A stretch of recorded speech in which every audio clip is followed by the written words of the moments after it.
Elizabeth Warren has been, she's been kind of going up in the polls as of late. She's been getting a lot of attention from the mainstream media. She's, I don't know, she's been giving speeches probably and kind of getting up there, getting up there a little bit more in as far as like within the mainstream of the country. So her poll numbers have gone up. She's, I'm going to read a couple of articles here where it's talking about her as far as being, as far as her surging kind of status among these polls, which, polls, counting on polls right now it's way too early. Even if there's polls that are showing Bernie Sanders being ahead, it's noteworthy, but it's not something that you can, 100% rely on. A lot of it you just got to take with a grain of salt for now, and eventually, see where that takes you. See where it takes them, especially after the first, one or two debates. That's even more important. Looking at the polls after the debates is key. But for now, okay, whatever. I guess we can focus on them to some extent. So this is an article from Vanity Fair. It says it's a quote here. It says, "A lot of Bernie's support seems to be drifting to Warren." And then it says, "As Sanders reprises greatest hits, Elizabeth Warren is surging." The sub-headline here says, "The Massachusetts Senator's marathon tactics are paying off." Quote, "What new energy or ideas he bringing to the table?" Says a longtime Sanders ally. "Warren has outmaneuvered him on policy." Okay, so if that's truly the case, let's see what they're talking about here, what specific policies she's outmaneuvering Bernie Sanders on. It says, "Elizabeth Warren had an impressive weekend. She went to Oakland, hometown of Kamala Harris, and drew 6,500 people. She went to the California Democratic Party convention and drew headlines for taking not-so-veiled shots at frontrunner Joe Biden. Quote, some say if we all calm down, the Republicans will come to their senses. But our country is in crisis. The time for small ideas is over." End quote. Those two stops in front of thousands of voters and hordes of political media kept a formidable month for Warren, whose chances seemed dim after an underwhelming beer-drinking New Year's Eve campaign launch. Wow, was that long ago? Wow. Let's see. But an old-fashioned dedication to retail politics is paying dividends. Warren spent last year taking questions in middle schools and at cookouts from people in Worcester and Pittsfield and Gloucester and Dorchester and Harwich and Salem, doing 38 town halls in all. During a Senate re-election race, she won in a landslide, when barely any political reporters were paying attention. Now, as Bernie Sanders stalls in national polling, Warren appears to be rebounding. It says, "It was a very smart thing to do," a top Democratic strategist who's a longtime Sanders ally says. It tuned up Warren for the way you campaign in Iowa and New Hampshire. And if I were on Bernie's team, I'd be panicked about her in New Hampshire. Indeed. 4 years ago, Sanders crushed Hillary Clinton 60-38 in his backyard. Now he is behind Joe Biden by 21 points in the most recent survey, and Warren trails Sanders by 1 point, after being down by 25 as recently as late April. Warren's gains in Iowa have been more modest, but she has built probably the most extensive campaign infrastructure in the state, with about 50 full-time organizers on the ground. Quote, "Some of the top-tier candidates don't appear to give a shit about Iowa," one of the state's top labor union strategists say. Biden is skipping the Iowa Democratic Hall of Fame dinner next weekend, which is bizarre. The standouts have been Cory Booker and Warren. She has a really large infrastructure here, and a lot of Bernie's support seems to be drifting to Warren. It says, "Warren is campaigning energetically in South Carolina, Nevada, and California, but she is not completing buying into the emerging consensus that social media, cable news, and Donald Trump have nationalized the primaries and reduced the impact of the early states. Warren is betting that the traditional dynamics still carry great weight, and that in a crowded field, strong showings in the first two states to vote are key. Her first campaign stop in January was in Sioux City, For Warren, winning either Iowa or New Hampshire outright would be huge, but beating Sanders and owning the progressive lane is essential. If you had talked to me in 18 or 17 about Warren, I would have said to you, I don't see how she gets to Bernie's left. And she's done it, the Sanders ally says. That's partly sloppiness on his part. His candidacy this time around has ended up being a greatest hits act. What new energy or idea is he bringing to the table? Warren has outmaneuvered him on policy. It doesn't make any sense to say that she's gone to his left when she's voting for Donald Trump's, or she's voting to expand Donald Trump's military budget and basically expanding his wars, which basically allows him to expand his wars and expand whatever presence we have in the 8 countries that we're bombing right now. So, on top of the fact that she doesn't call herself a democratic socialist, but calls herself a capitalist. So how is she to the left on Bernie if she's not even if she's to the right of him on at least if you want to go by political label, she's to the right.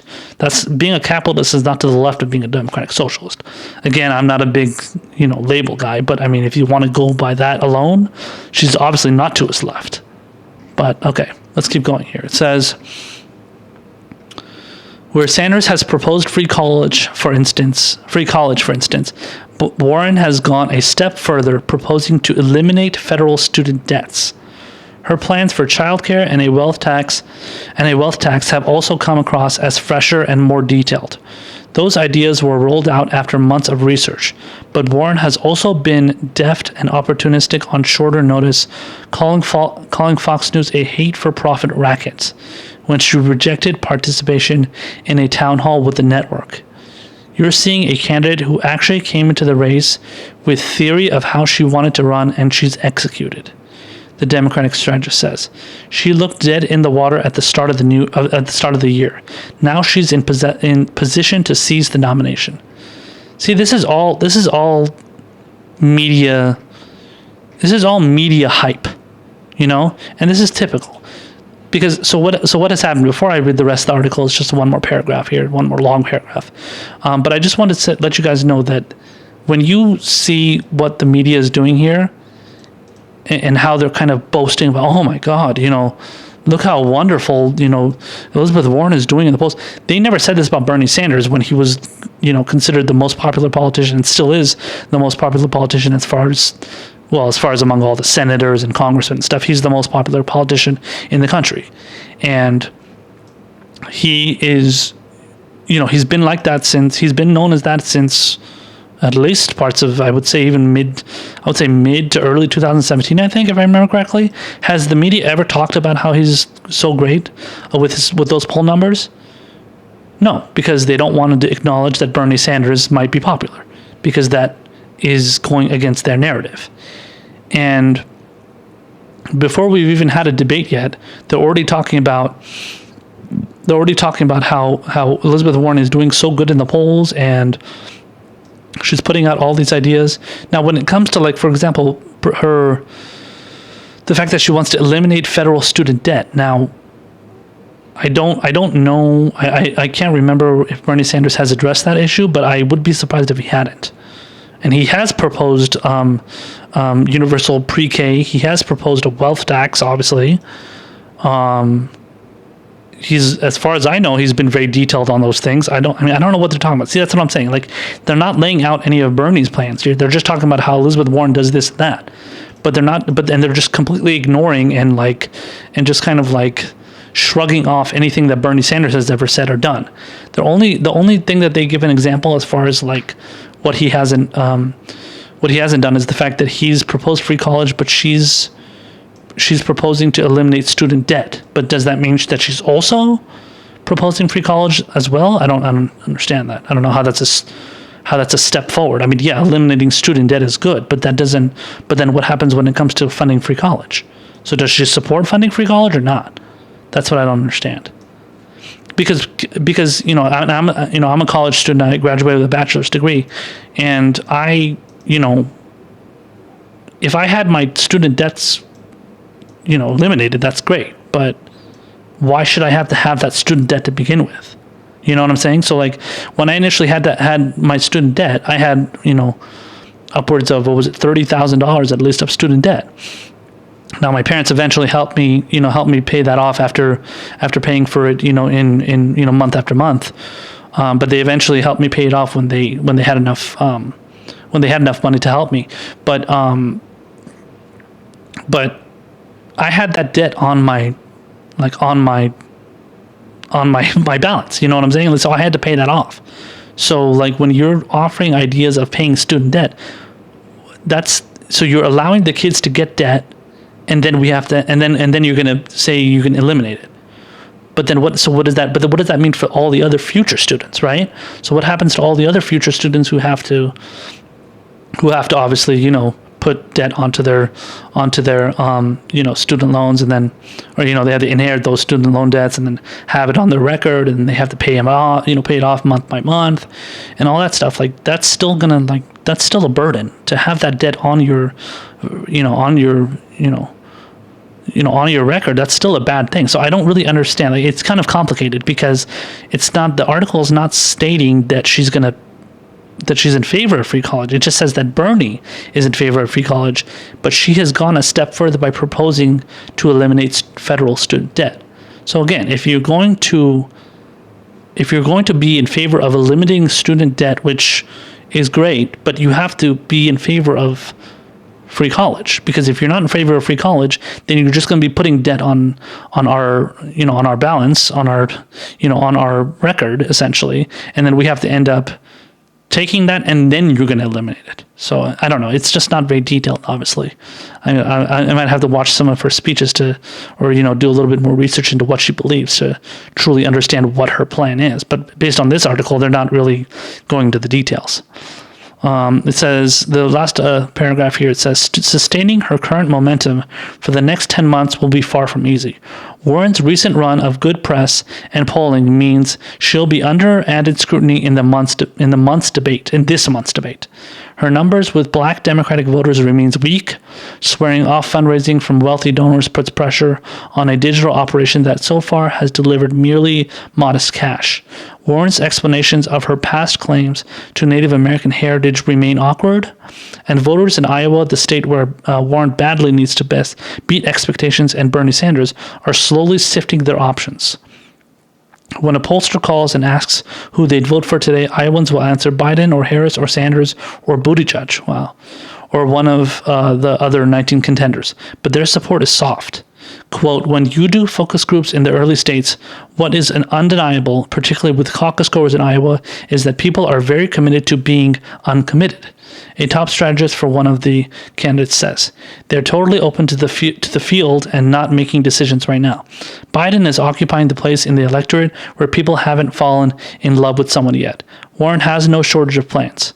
We'll see if they include romancing Des Moines, which is in Iowa. So when it comes to Warren, I mean, honestly, a lot of the attention that she's getting is because of the fact that she's pushing much more centrist ideas. Now, they claim, she's going to Bernie's left, but again, like she's supported Trump's warmongering. She's supported funding his endless wars. She's supported, she supported Hillary Clinton 2016, campaigned for her. Now, Bernie did too, but Bernie did it after months of, fighting the nomination leading up to the DNC and everything. So that's much different. But when it comes to, Warren's, ideas and stuff, I mean, when you're supporting warmongering, that's already a problem. She's supported a lot of the incursions into Gaza by Israel. So she hasn't denounced AIPAC. She didn't come out against the war in Yemen either. That was actually a Republican, a couple of other Democrats, but it was mainly obviously, Bernie Sanders that he kind of used the War Resolutions Act to declare the war in Yemen unconstitutional. And I don't remember Elizabeth Warren saying anything about that. So when it comes to foreign policy, she's very, very bad. Her domestic policy is a little bit more decent, but I don't think it's to the left of Bernie. I don't see in any way that she's to the left of Bernie.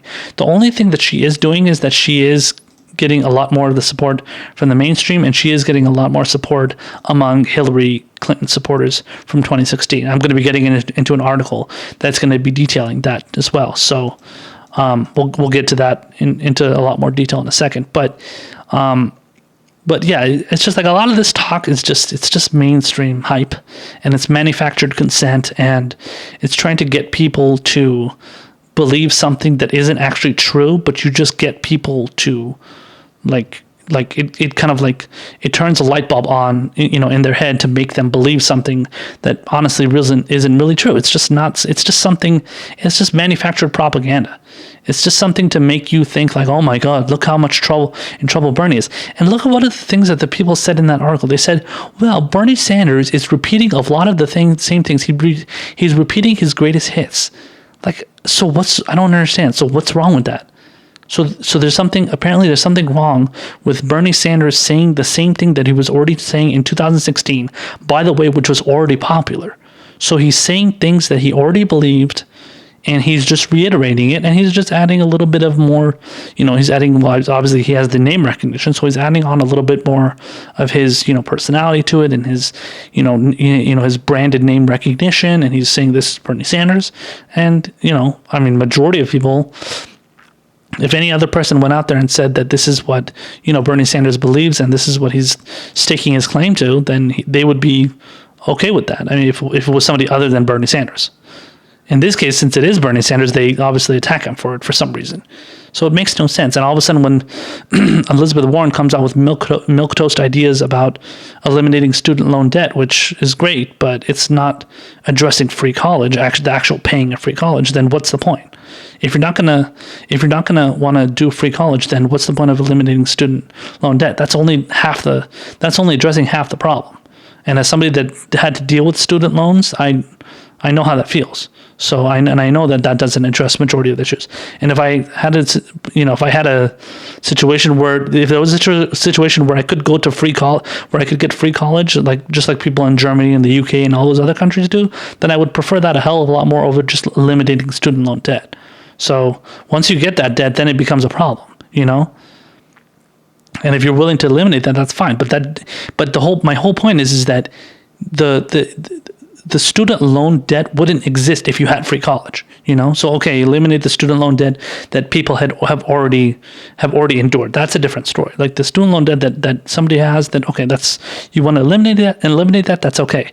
But if she's not addressing free college, she's not addressing, you know, that kind of stuff, which is already obviously a problem and has always been a problem, and it's not a problem in all these other industrial countries. If you're not addressing that, then you're only just doing half the stuff.